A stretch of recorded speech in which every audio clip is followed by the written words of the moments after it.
desatar os seus 7 selos. No capítulo de número 6, você percebe no versículo 1 que é o Cordeiro, e o Cordeiro nós sabemos que é Cristo.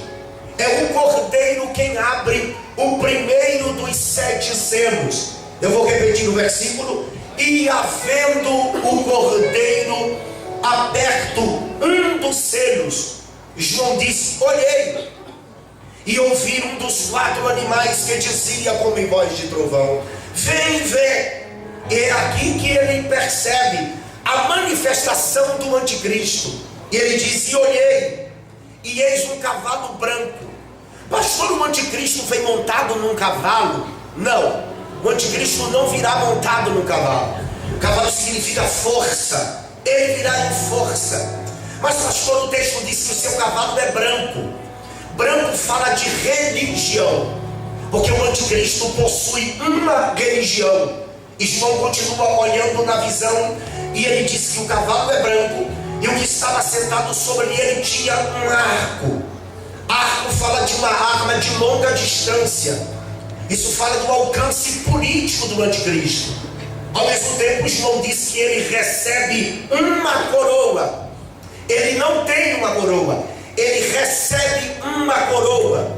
A coroa denota autoridade, uma autoridade política, porque além do anticristo ser religioso, ele é também político. E a ordem cronológica é essa: religioso e político, religioso e político. E por que segue essa ordem, pastor? Porque a política executará os propósitos da sua religião. Agora ouça, por favor, Apocalipse capítulo de número 13, verso 1. Palavras de João: e eu me pus sobre a areia do mar, e vi subir do mar uma besta, que tinha 7 cabeças e 10 chifres, e sobre os chifres 10 diademas, e sobre as cabeças um nome de blasfêmia. Deixa eu tentar aportuguesar aqui de forma mais fácil para que a gente entenda. Olha o que João está dizendo: e eu pus-me sobre a areia do mar. Você sabe o que significa mar na Bíblia? Mar na Bíblia significa povos. Deixa-me ler Apocalipse 17, verso 1. E veio um dos 7 anjos que tinham as 7 taças, e falou comigo, dizendo-me: vem, João, mostrar-te ele a grande prostituta, a falsa religião, que está assentada sobre muitas águas. João não entendeu o que o anjo estava lhe mostrando, e o anjo explica a João no versículo de número 15 do capítulo 17. E ouça o que o anjo diz no versículo 15 do 17: ele disse-me: as águas que viste, onde se assenta a prostituta, a falsa religião, são povos e multidões e nações e línguas. Então mar na Bíblia significa povos, nações, etnias. Capítulo de número 13. Pastor, você vai ficar no 13 e no 17? Sim, porque Apocalipse é assim, você só entende um texto com outro texto. E João está dizendo: e eu me pus sobre a areia do mar. João está dizendo que em visões de Deus, ele se achou no meio de um povo, no meio de uma etnia, no meio de uma língua. Este mar aqui, possivelmente, eu acredito particularmente, que seja o mar Mediterrâneo, que banha 3 dos 5 continentes, e é o maior mar da terra. E essa posição geográfica, para mim, particularmente, sem sombra de dúvidas, é o Oriente Médio. Então João está dizendo que ele viu subir do meio de um povo, do meio de uma língua, do meio de uma etnia, do meio de uma nação, uma besta. Pastor, quem é esta besta? Esta besta é o mesmo cavaleiro do cavalo branco do capítulo 6. Lembre-se que o cavalo representa a força, a cor do cavalo branca representa a religião, o arco fala da sua distância, o seu alcance político, e a coroa na sua cabeça denota a autoridade política. Aqui ele é uma besta porque ele é um ser violento, bestial. E ouça, João diz que ele possui 7 cabeças.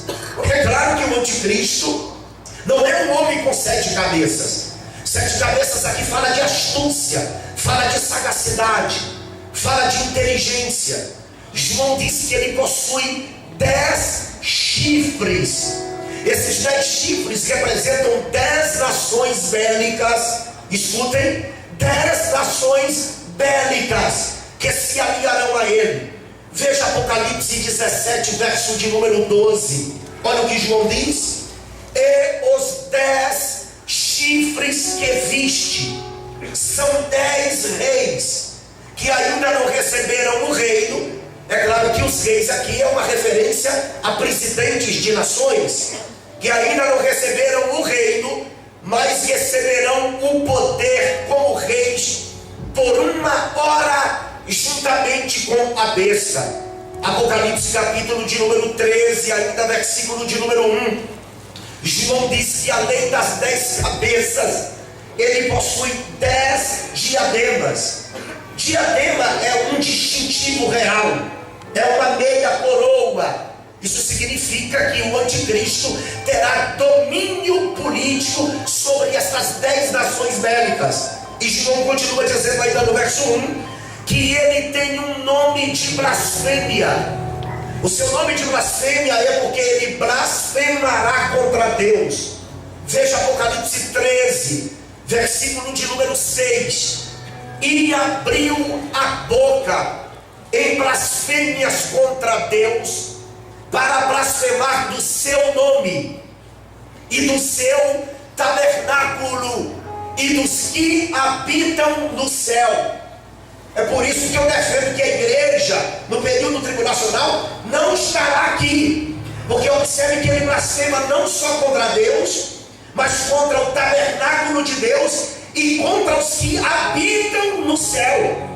Então a igreja já foi embora daqui. Versículo de número 2 do capítulo 13. É preciso que vocês prestem atenção, porque Apocalipse não é fácil também assim de se entender. Verso de número 2: e a besta que vir era semelhante a um leopardo. Isso aqui fala de rapidez, isso aqui fala de velocidade. Ele é muito ágil. O versículo ainda 2 diz que além dele parecer com um leopardo, os seus pés são como os de urso, falando de estabilidade, falando de força. João diz que ele tem uma boca como de leão. Leão é a figura que representa a Babilônia. Isso mesmo, o leão é uma figura que representa Babilônia. A boca como de leão fala de grandeza. Pastor, quem é Babilônia? Babilônia é Aicar, Igreja Católica Apostólica Romana? Não, eu não entendo que Aicar seja Babilônia, de forma, maneira, hipótese alguma. Até porque Aicar como instituição, pastor Benedito, ela passa a existir a partir do 4º, 5º século depois de Cristo. Babilônia existe desde Gênesis 10. Foi Nimrod, o poderoso caçador diante da face de Deus, quem edificou Babilônia. Pastor, quem foi Nimrod? Nimrod, para nós que estudamos a Bíblia, é o anticristo da pré-figuração profética da graça, porque Gênesis é graça. Nimrod é o anticristo do Gênesis. Ele não era um caçador que fazia safari, caçando animais. Nimrod era um poderoso caçador, porque ele caçava humanos e traficava-os como escravo. Nimrod casou com a sua própria mãe, Samiramis. Lembra que teve um filho por nome Tamuz? Aquele mesmo Deus que aparece em Ezequiel, capítulo de número 8, quando as mulheres estavam chorando por Tamuz, que era o Deus da vegetação. Foi Nimrod quem estabeleceu Babilônia. Babilônia, você sabe que representa confusão, representa idolatria. Babilônia é o espírito anticristão, que se opõe a tudo que se chama Deus ou que se adora. A verdade é que o espírito do anticristo já está na terra, desde que o homem pecou, e ele trilha uma linha tênue. Assim que Adão pecou, esse espírito entrou na terra e ele começou a possuir pessoas. A primeira pessoa que o espírito do anticristo possuiu, Cleiton, foi Caim. que matou o seu irmão Abel. Quem mata o seu irmão tem o espírito do anticristo. A outra pessoa que o espírito do anticristo se apossou no livro de Gênesis foi Cã, o filho de Noé, quando desonrou o patriarcado, a paternidade, desonrou o seu pai, denunciando a nudez do seu pai. E esse espírito vem entrando em vários personagens durante todo esse tempo bíblico, inclusive no nosso tempo. João diz assim na sua primeira epístola, que existe muitos anticristos no meio de nós, mas há de se manifestar o homem que é de fato o anticristo, que é o filho mais importante de Satanás.